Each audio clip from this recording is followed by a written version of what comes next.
TV Spotlight. Wicked Science. Wicked Science is the name of an Australian TV show aimed at teenagers that ran for 2 seasons from 2004 to 2005 and amassed a total of 52 episodes. It's about 2 teenagers, Toby and Elizabeth, who are involved in some sort of freak accident that turns them both into super geniuses. And while Toby is wary of his new abilities, Elizabeth is absolutely delighted by them, possibly rather too much so.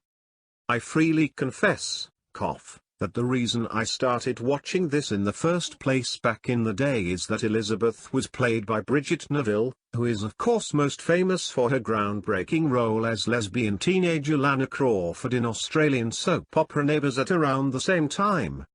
Not that I was in any way sweet on her or anything. No sir. Not me. Perish the thought.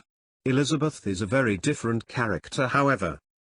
But I do recall liking it. I watched both seasons anyway and stuck with it throughout, even becoming quite invested in the increasingly complicated and dysfunctional relationship between the 2 leads.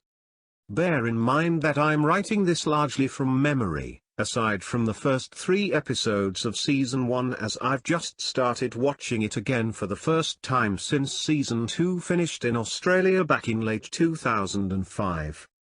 Watching it again, answers on a postcard as to why you can only get DVD season sets of an Aussie show via Spanish releases, though, it's still a pretty good show, and it's the characters, particularly Elizabeth, that are compelling. The supporting characters aren't that interesting and some of the sci-fi wackiness veers on the juvenile at times, though it has its place and can be fun on its own terms, but it's the relationship between the central characters that really makes this show. Watching the first episode again I actually appalled at how badly Elizabeth is treated, and it's unsurprising she starts lashing out when given the ability and confidence.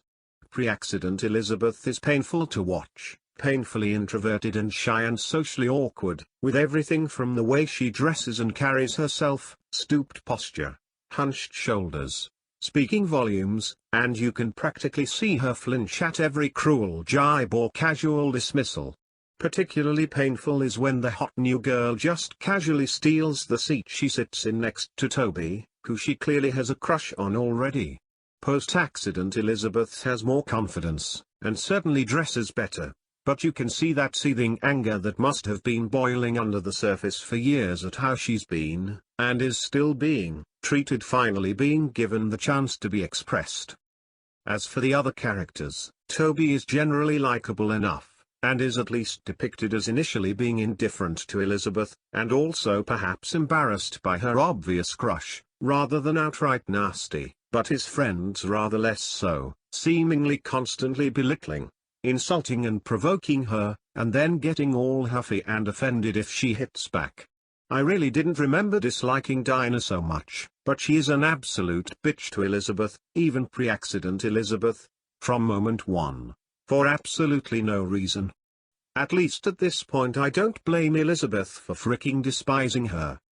Elizabeth is angry and certainly irresponsible with her newfound abilities, something that very much worries Toby, and the conflict between her willingness to use her genius to do whatever springs to mind, no matter how outlandish or dangerous, and Toby's refusal to go down that road is really the main focus of the show. And it only gets more interesting as the show goes on, because Toby actually starts to care about Elizabeth and their relationship verges on even being romantic. Yet he's unwilling to even admit it, let alone take the step she clearly desperately wants him to, because of her irresponsible attitude, and his fears that she'd corrupt him rather than him help her, which only frustrates her all the more. The relationship between these characters is really the heart of the program, and away from some of the sci-fi silliness is really what hooked me back in the day and is already hooking me again now. For all her anger and irresponsibility, there's a sad, even tragic quality to Elizabeth. She's not a monster, even if she acts like one sometimes. She's a lonely and pissed off teenage girl who just wants the guy she worships to want her back.